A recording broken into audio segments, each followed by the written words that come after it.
अस्सलाम वालेकुम। आज की इस वीडियो में हम डिस्कस करेंगे CS619 प्रोटोटाइप पेस जो कि है आईगार्ड आई स्ट्रैंड डिटेक्शन प्रोजेक्ट। ठीक है, इसका प्रोटोटाइप पेस ये सारी चीज़ें मैं आपके साथ डिस्कस करता हूँ। सबसे पहले यहाँ पे हम देखते हैं कि हमारे पास रिक्वायरमेंट क्या है। तो रिक्वायरमेंट को समझते हैं।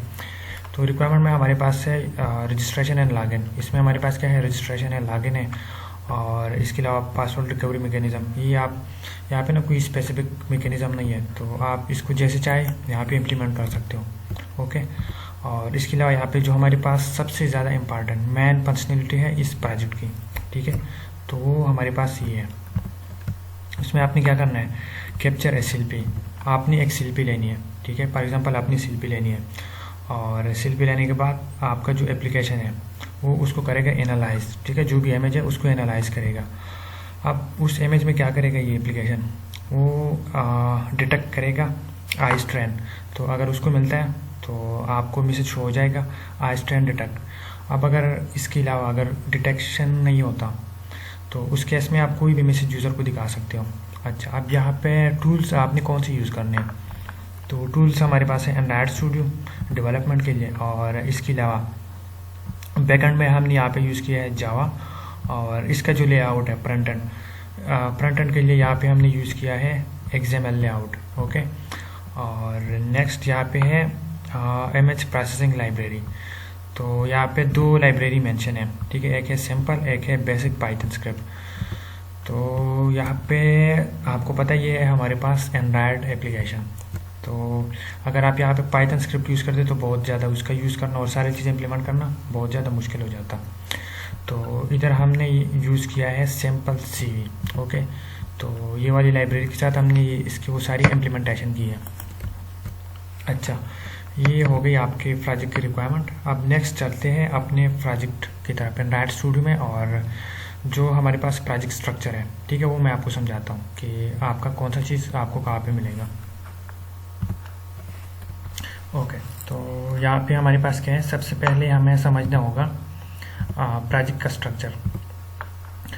तो इधर हमारे पास है ऐप, और ऐप के अंदर हमारे पास क्या है, जावा, और एक हमारे पास है RES, और एक हमारे पास होगा ग्रेडल स्क्रिप्ट। अब यहाँ पे हमारे पास ये जो जावा है इसके अंदर हमें मिलेगा एक मैन पैकेज। अब इस मैन पैकेज में ये जितनी भी है हमारे पास ये सब के सब जावा क्लासेज हैं।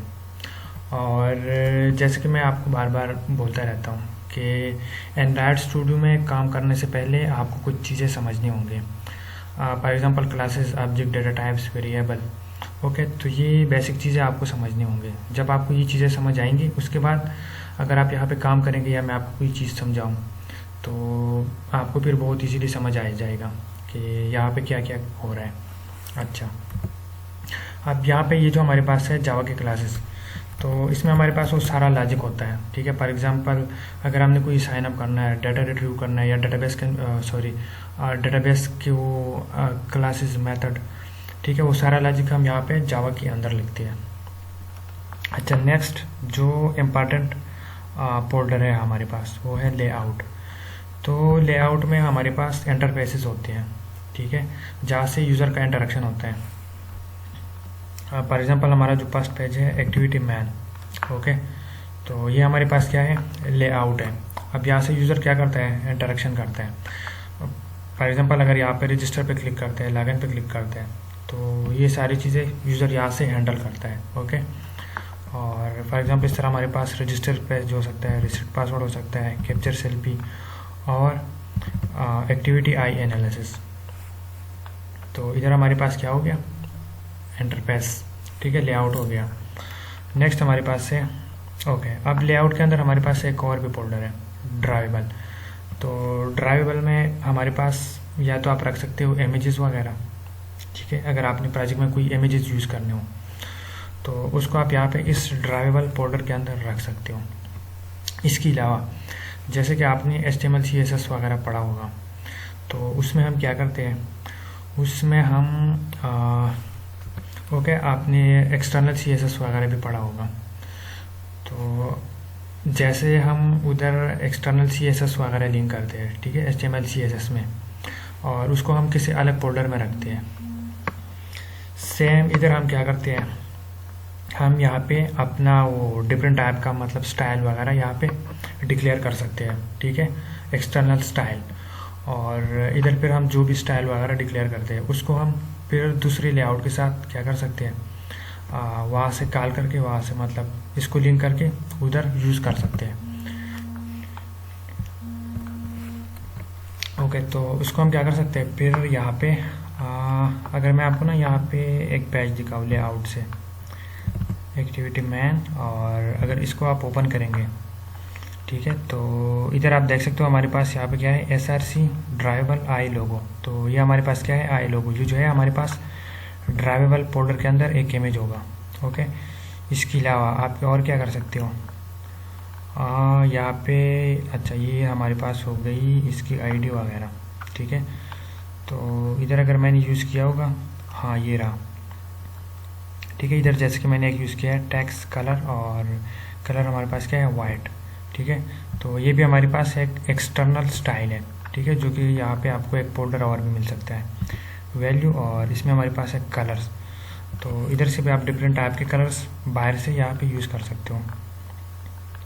ओके, अच्छा, सबसे पहले आप स्टार्ट करते हैं अपने एक्टिविटी मैन, जो कि हमारा पास है मैन पेज। ओके, तो इधर अगर आप इसको देखेंगे हमारे पास क्या है, इधर हमारे पास है register button, login button. Okay, तो यहाँ पे हमने लेआउट बनाया। अब ये लेआउट किस तरह बनता है, ये तो आप क्या कर सकते हो ड्रैग एंड ड्रॉप करके, या इसके अलावा अगर आप आएंगे यहाँ पे ये XML कोड में, तो इधर से भी आप इसका लेआउट बना सकते हो, ठीक है, कोड लिख के। तो इधर हमारे पास सबसे पहले ये है आईडी। तो आपके पास जितनी भी टेक्स्ट फील्ड्स और लेबल वगैरह हैं, ठीक है, तो उसके डिफरेंट टाइप की आईडी हो सकती है। अब इस आईडी का क्या काम है, इस आईडी का काम है आगे जो हमारा जावा का कोड होगा, तो उस जावा के कोड में अगर हमने यहाँ से कोई भी डाटा पैच करना है, ठीक है, तो हम फिर क्या कर सकते हैं, यहाँ पे हमने जो भी आईडी डिक्लेयर की होगी, इस आईडी को टारगेट करके हम इन फील्ड से डाटा पैच कर सकते हैं। ओके, तो फॉर एग्जांपल एक हमारे पास है यहाँ पे रजिस्टर बटन, एक है लॉगिन बटन। तो अगर आप यहाँ पे रजिस्टर बटन पे क्लिक करते हो तो आपको यहाँ पे ये रजिस्टर बटन का कोड मिलेगा।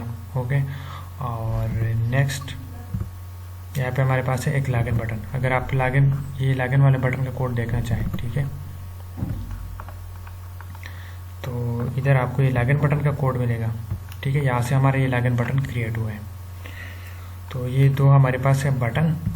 अब इस बटन पे जब हम क्लिक करते हैं और क्लिक करने के बाद जो कुछ होता है, ठीक है, तो उस कुछ करने के लिए हम मतलब उसका लॉजिक कहाँ पे लिखते हैं, तो वो हम लिखते हैं जावा में। अच्छा, जैसे कि मैंने ना अभी आपको कुछ देर पहले बताया था कि अगर हमने कोई एक्सटर्नल स्टाइल वगैरह यूज़ करना हो तो आप किस तरह कर सकते हो। तो ड्राइवेबल ये रहा बैकग्राउंड, और इस बैकग्राउंड को अगर हमने डिफरेंट स्टाइल देना है तो वो हम किस चीज़ में लिख सकते हैं, ठीक है, एक्सटर्नल स्टाइल, वो हमारे पास होगा ड्राइवेबल। तो अगर ड्राइवेबल फोल्डर आप देखेंगे तो इधर आपको मिलेगा राउंडेड बटन। अगर इस राउंडेड बटन को आप ओपन करेंगे तो इसमें हमारे पास डिफरेंट स्टाइल है, तो इसको आप इसी तरह यूज़ कर सकते हो। ओके, अब चलते हैं अपनी मेन चीज़ों की तरफ।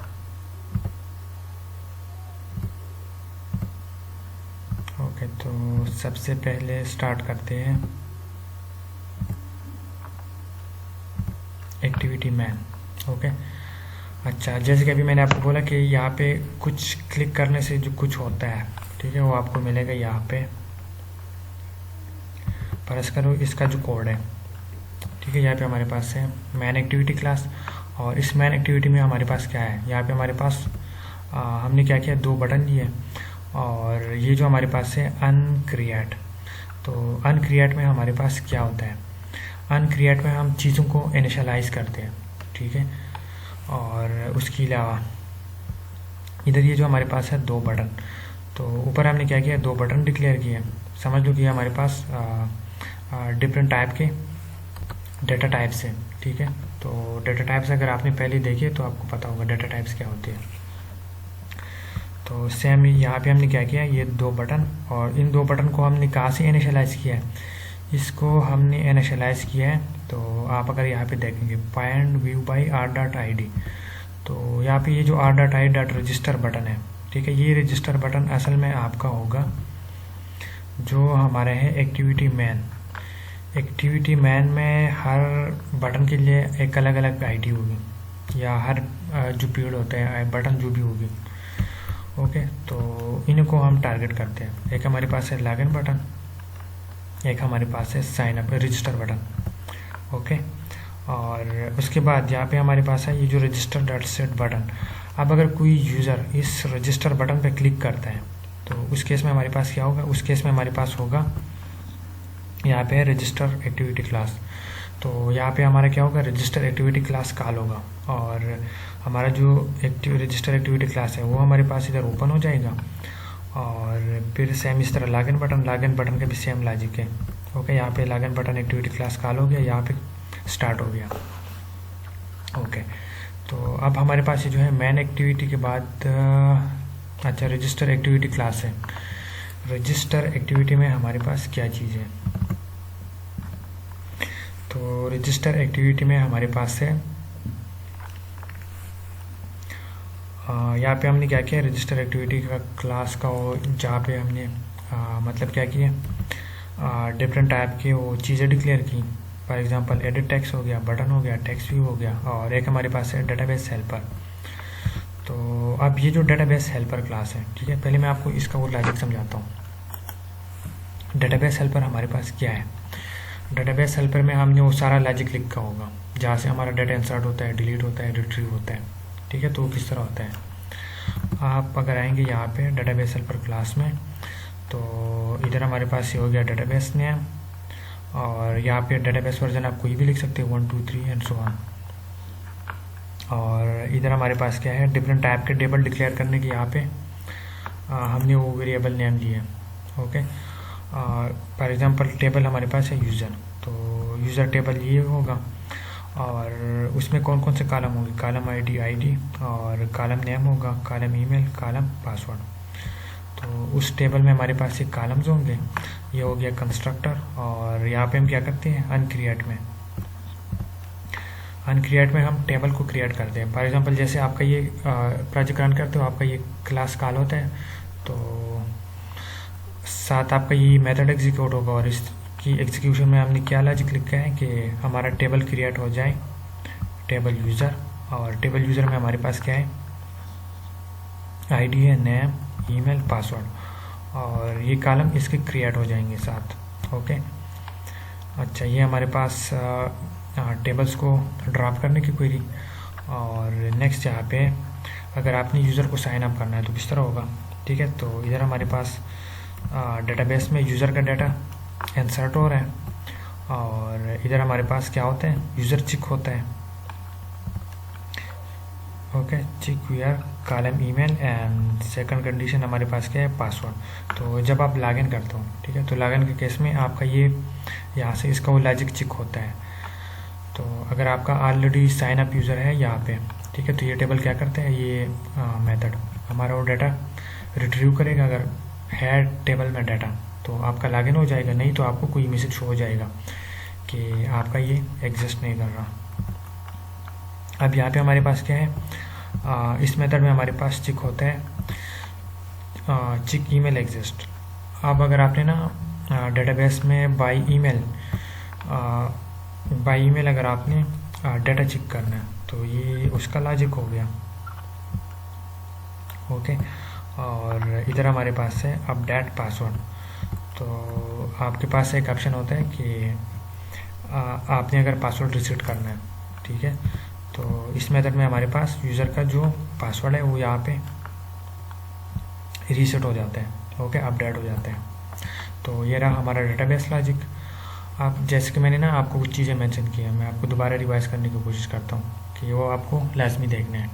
तो उसमें मैंने आपको एक मेंशन किया होगा JDBC। तो JDBC मीन्स जावा डेटाबेस कनेक्टिविटी, उसका भी लॉजिक आपको पता होना चाहिए, तभी आपको ये डेटाबेस की वो सारी लॉजिक समझ आएगी, ठीक है।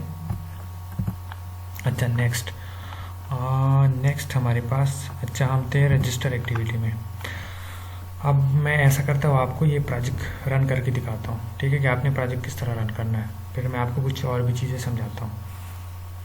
तो प्रोजेक्ट रन करने के लिए आप क्या कर सकते हो, या तो वर्चुअल डिवाइस से ऐड कर सकते हो, वर्चुअल डिवाइस के अलावा आप अपना मोबाइल कनेक्ट कर सकते हो। मोबाइल कनेक्ट करने के बाद अगर आप यहाँ पे आएंगे तो यहाँ पे ये जो आइकन है, ठीक है, अभी मेरे पास आ रहा है रनिंग डिवाइस। इसके अलावा यहाँ पे एक ऑप्शन होता है मिरर का, तो डिवाइस कनेक्ट करने के बाद एक मिरर का ऑप्शन होता है, उसको आपने सेलेक्ट एक्टिव करना होता है। एक्टिव करने के बाद जब आप अपना एप्लीकेशन रन करेंगे तो आपको वो एप्लीकेशन आपकी स्क्रीन में भी शो होगा और इधर लैपटॉप की स्क्रीन में भी शो होगा, ठीक है। तो ये होगी आपका वो रनिंग प्रोसेस। अच्छा, अब इसको करते हैं रन। रन करने के बाद ये एप्लीकेशन हमारा मोबाइल में ओपन होना चाहिए। ओके, तो इधर भी आप देख सकते हो हमारे पास एप्लीकेशन हो गया रन। अब इसमें हमारे पास दो बटन है, रजिस्टर और लॉगिन। रजिस्टर पे क्लिक करेंगे तो क्या होगा, आपका डेटाबेस में सेव हो जाएगा। फॉर एग्जांपल इधर मैं एंटर करता हूँ और ईमेल एड्रेस भी एंटर करता हूँ, फॉर एग्जांपल खान, और इसको भी मैं ओके, और पासवर्ड है 123। उसके बाद अगर मैं यहाँ पे क्लिक करता हूँ साइन अप, तो ये कह रहे हैं ईमेल में ऑलरेडी एग्जिस्ट, तो यहाँ पे मैं कोई डिफरेंट ईमेल ट्राई करने की कोशिश करता हूँ। ओके, और इसको मैं करता हूँ साइन अप। तो अब ये न्यू ईमेल के साथ हमारा ये साइन अप हो गया। अब इसको मैं करता हूँ लॉगिन। लॉगिन के बाद ईमेल हमारा था, ओके, चलो ये भी ऑलरेडी आया, तो इसको मैं करता हूँ लॉगिन। लॉगिन के बाद मेरे मोबाइल की सेल्फी, जो मेरा मोबाइल था बाई डिफ़ॉल्ट उसमें कैमरे पे ओपन हो गया है। इसमें हमारे पास दो ऑप्शन है, या तो आप यहाँ पे डायरेक्ट कर सकते हो कैप्चर सेल्फी, या सेलेक्ट फ्रॉम गैलरी भी कर सकते हो। तो फर्ज करो अगर मैं यहाँ पे करता हूँ कैप्चर सेल्फी, और जैसे मैं कैप्चर सेल्फी करता हूँ, ठीक है, तो ये कह रहे हैं no sign up I strain. तो यहाँ पे इसको कोई मतलब आई स्ट्रेन वगैरह नज़र नहीं आया, तो इसलिए कह रहे हैं no sign up I strain. अब इसको अगर मैं करता हूँ रीटेक सेल्फी, और इसके अलावा हमारे पास एक और भी ऑप्शन है सेलेक्ट फ्रॉम गैलरी। तो अगर आपके पास गैलरी में कोई पिक्चर वगैरह है तो इधर से आप क्या कर सकते हो, कोई भी पिक्चर सेलेक्ट कर सकते हो जिसमें मतलब आपको आई स्ट्रेन नज़र आ रहा हो। तो फ़र्ज़ करूँ मैं यहाँ पे क्लिक करता हूँ, तो यहाँ पे अभी आप देख सकते हैं हमारा प्रोजेक्ट बिल्कुल रिक्वायरमेंट के अकॉर्डिंग काम कर रहा है। ओके, तो यहाँ पे आप क्या कर सकते हो, रीटेक सेल्फी कर सकते हो, या आप चाहो तो बैक भी कर सकते हो, और इधर अगर आप चाहो तो लॉगिन। और इसके अलावा एक और फंक्शनलिटी है फॉरगॉट पासवर्ड। तो अगर आप इधर करते हो फॉरगॉट पासवर्ड, और जो भी ईमेल आपका ऑलरेडी साइन अप है, ठीक है, तो यहाँ से आप क्या कर सकते हो, उसका पासवर्ड रीसेट कर सकते हो। ओके, तो ये रहा हमारा एप्लीकेशन का रनिंग प्रोसेस। इस तरह आपने एप्लीकेशन रन करना है, और रन करने के बाद अभी यहाँ पे मैंने आपको पहले समझाया मेन एक्टिविटी और इसका लेआउट। ओके, अब नेक्स्ट मैं आपको समझाने की कोशिश कर रहा था कि आपका ये जो है मेन एक्टिविटी, इसमें अगर यूज़र क्या करता है, रजिस्टर बटन पर क्लिक करता है, तो हमारा क्या होता है, रजिस्टर एक्टिविटी क्लास में हमारा रीडायरेक्ट होता है। अब रजिस्टर क्लास में हमारे पास क्या क्या लॉजिक्स है, तो रजिस्टर में हमारे पास, इसको मैं साइड पे करता हूँ और इसको भी ओके, डेटाबेस सर्वर भी हो गया। अब है रजिस्टर एक्टिविटी। तो सबसे पहले मैं आपको इसका लेआउट दिखाता हूँ, ठीक है। ये हमारे पास है रजिस्टर एक्टिविटी रजिस्टर। अब इधर आप देख सकते हो हमारे पास डिफरेंट टाइप के फील्ड्स और डिफरेंट टाइप के बटन्स हैं। ओके, अब जैसे कि हमारे पास ये डिफरेंट फील्ड्स बटन वगैरह हैं। ओके, तो हर फील्ड्स की आईडी होगी, हर बटन की आईडी होगी। अब यहाँ से जब हम डाटा फिल करते हैं, ठीक है, डाटा एंटर करते हैं, डाटा एंटर करने के बाद जब हम यहाँ पे साइन अप के बटन पे क्लिक करते हैं, तो ये कैसा मतलब हमारा वो डेटाबेस में इंसर्ट होता है। तो इसका जो लॉजिक है, ठीक है, जैसे कि मैंने आपको बोला हर फील्ड की आईडी होगी, और इसका जो लॉजिक है हम लिखते हैं जावा कोड में। तो इधर हमारे पास है इसका जावा कोड ये सारा, और ये हो गया हमारे वो चीज़ें डिक्लेयर हो गई हमारी। इधर हमारे पास है अनक्रिएट में हम हमारे पास जितनी भी डाटा टाइप्स, वेरिएबल, जो भी चीज़ें हमारे पास होती है, हम यहाँ पे उसको इनिशियलाइज कर सकते हैं। तो ये मैंने आपको कुछ देर पहले भी बोला था, ठीक है, कि यहाँ पे हमारा ये जो डाटा है हम किस तरह पैच करते हैं। ओके, ये यहाँ पे हम इनिशियलाइज करके यहाँ पे इन पीरियड से पैच कर रहे हैं। और नेक्स्ट यहाँ पे हमारे पास है रजिस्टर बटन। तो अगर कोई यहाँ पे इस रजिस्टर बटन पे क्लिक करता है तो क्या होगा।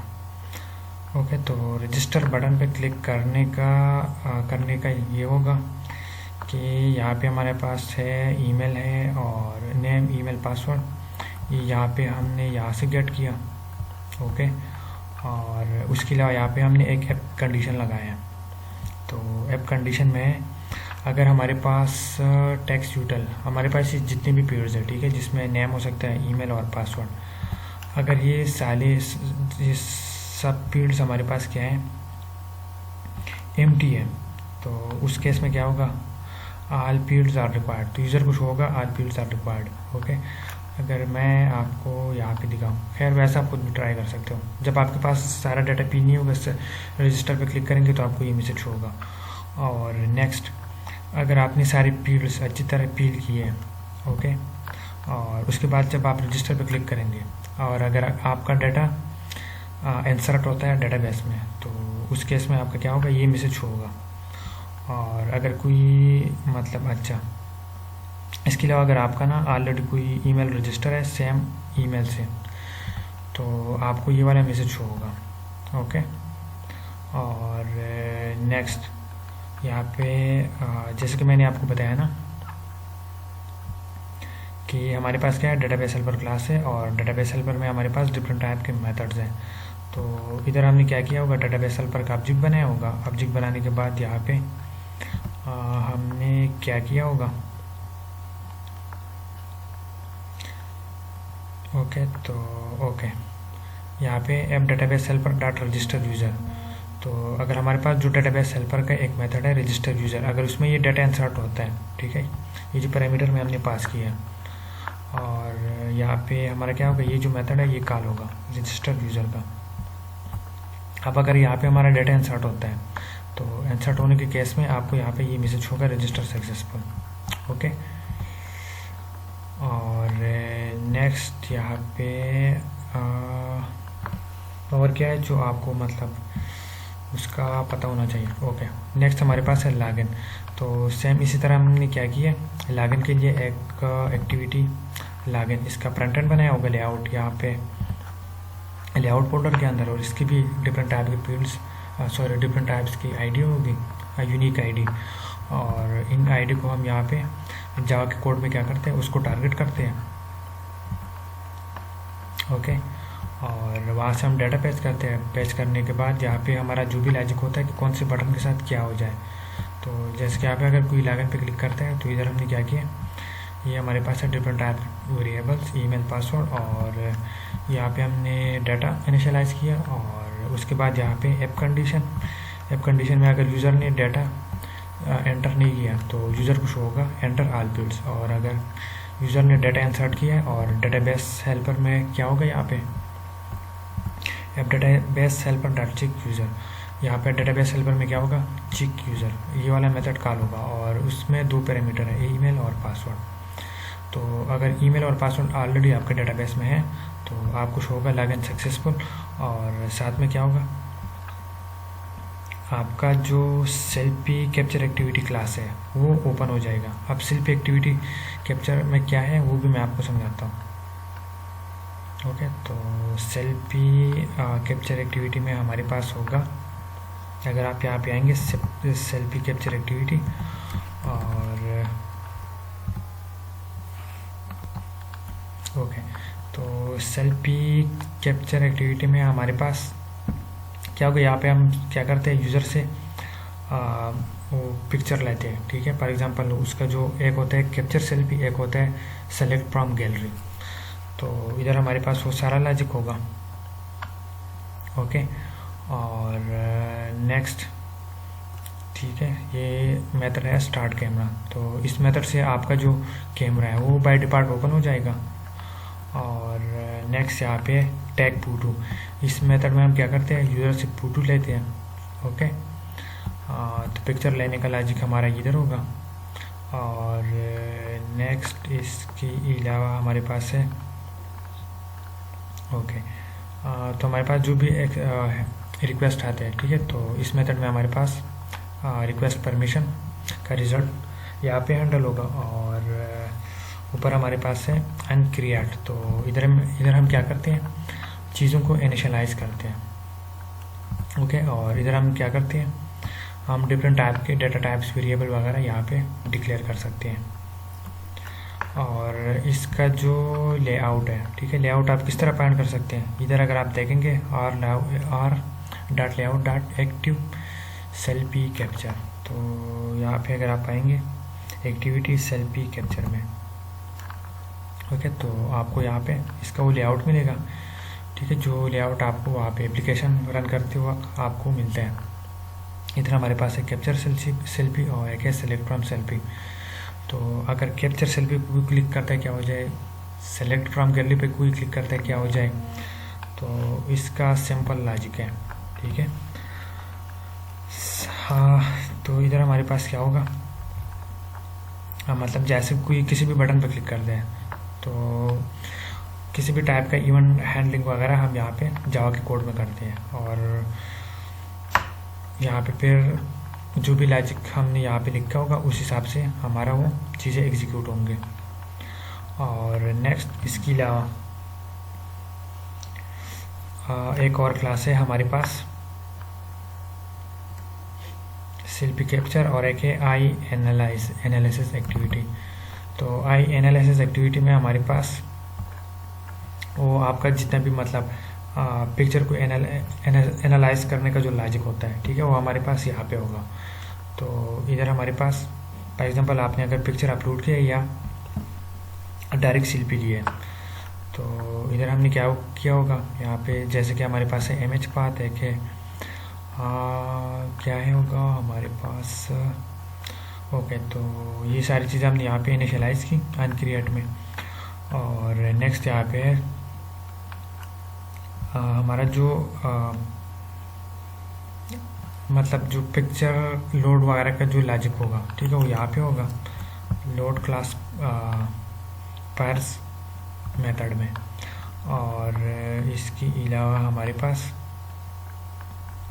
इधर हमारे पास होगा इमेज एनालिसिस, ठीक है, तो इधर आपको पिक्चर चेक होगा, चेक होने के बाद अगर इमेज यहाँ पे लोड नहीं हुआ तो शो होगा file does not exist. Okay, और इसके अलावा अगर फाइल है तो उसका जो पाथ वगैरह है यहाँ से वो रिट्रीव करेगा। रिट्रीव करने के बाद यहाँ पे हमारे पास एक मेथड है प्रोसेस इमेज, तो उधर उसने जो भी इमेज वगैरह लिया होगा, ठीक है। अब ये जो प्रोसेस इमेज है यहाँ पे हमारा इमेज का वो प्रोसेस होगा, ठीक है, यहाँ पे आप देख सकते हो।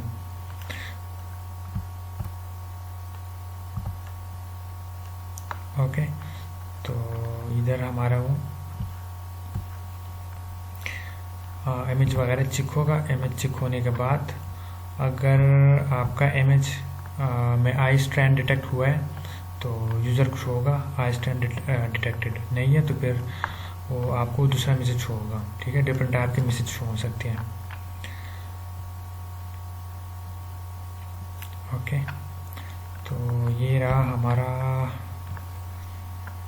मेन प्रोजेक्ट स्ट्रक्चर और जो इसका लॉजिक वगैरह कौन सी चीज़ कहाँ पे है। तो ये मैंने आपके साथ वो सारी चीज़ें डिस्कस करके बता दी। और वीडियो काफ़ी ज़्यादा लेंथी हो गई और मेरा भी तकरीबन गला ही ख़राब हो गया, थक गया हूँ। तो अगर किसी का कोई भी किसी किस्म का डाउट कोई क्वेश्चन हो तो कर सकते हो, इंशाल्लाह मैं आपको उस हिसाब से फिर दोबारा भी समझा दूँगा। ओके, और इसके अलावा हमारे पास एक और क्लास है रीसेट पासवर्ड एक्टिविटी। तो इसमें हमारे पास क्या होता है, हमारे पास यहाँ से ओके जब आप यहाँ पे लॉगिन बटन में एक अगर आप आएंगे यहाँ पे लॉगिन एक्टिविटी में, इधर हमारे पास है फॉरगॉट पासवर्ड। जब फॉरगॉट पासवर्ड पे क्लिक करते हो तो उस केस में आपका ये वाला लेआउट ओपन होगा एक्टिविटी रीसेट। और इधर हमारे पास डिफरेंट टाइप के फील्ड्स होंगे, ईमेल और पासवर्ड और एक है रीसेट बटन। तो इन फील्ड से हम डाटा पेज करेंगे और रीसेट पासवर्ड पे जब यहाँ पे क्लिक करते हैं तो रिसेट पासवर्ड क्लास का जो पासवर्ड रिसेट बटन है उसमें पासवर्ड अपडेट करने का वो लॉजिक होगा। ओके, यहाँ पे है अनक्लिक, और जैसे यूज़र क्लिक करता है उस बटन पे तो इधर हमने क्या किया होगा, ये डाटा पेज किया होगा और सेम वही लॉजिक है। ठीक है, बाकी अगर एम्प्टी है तो ये मैसेज होगा, और अगर डाटा एंटर किया है और उसके बाद अगर करेक्ट यूज़र ने पासवर्ड भी एंटर किया है तो check email exist, database helper में ये मेथड कॉल होगा, वहाँ से ईमेल चेक होगा। ठीक है, और उसके बाद डेटाबेस हेल्पर क्या करेगा, अगर वो ईमेल हमारे पास है डेटाबेस में तो उसका पासवर्ड यहाँ पे अपडेट पासवर्ड वाला मेथड कॉल होगा, और एक आपका जाएगा यहाँ पे जो ईमेल यूज़र ने एंटर किया होगा और साथ न्यू पासवर्ड, जो भी पासवर्ड यूज़र ने एंटर किया होगा तो वो भी आपका इस मेथड के पैरामीटर में पास होगा, और आपका क्या होगा, पासवर्ड अपडेट हो जाएगा। और अगर नहीं होता तो उस केस में आपको ये मैसेज होगा, और अगर आपने गलत ईमेल एंटर किया है तो उस केस में आपका ये स्टेटमेंट शो होगा। ठीक है, तो ये रहा हमारा कंप्लीट आईगार्ड आईस्ट्रैन डिटेक्शन प्रोजेक्ट। तो आई होप यहाँ तक आपको सारी चीज़ें समझ आई होंगी।